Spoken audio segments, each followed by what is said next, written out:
Rise and shine mga ka-RSP, eto na ang inaabang araw-araw na gabay, patnubay, palala at prediksyon ni Master Hans Kua ngayong araw ng Thursday, July 17, 2025.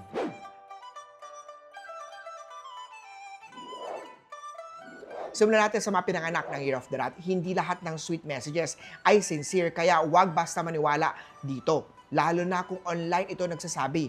Ang maswerteng numero ay 3 at green. Kaya Ox naman tayo, maayos mo nang i-handle ang isang conflict ng iyong team.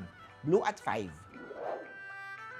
Punta naman tayo kay Year of the Tiger. Mas magandang bumili ng gamit na may warranty kesa mura pero risky. Red at 6.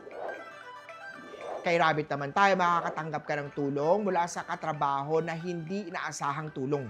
White at 4. Punta naman tayo kay Year of the Dragon, mag-exercise kahit 15 minutes indoor para sa mas maayos na blood flow. Gray at 7.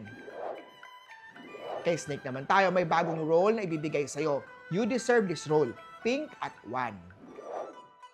Ito naman, Care of the Horsey, ang tunay na relasyon ay hindi lang pa-cute, dapat may respeto rin kay partner mo.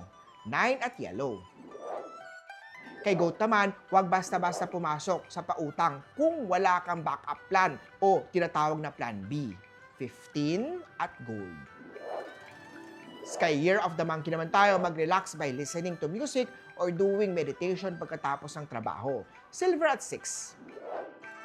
Sa Year of the Rooster naman tayo, kumain ng gulay at mga pagkain mataas sa protina. Ito ang magsisilbing protection sa'yo laban sa sakit ngayong tag-ulan.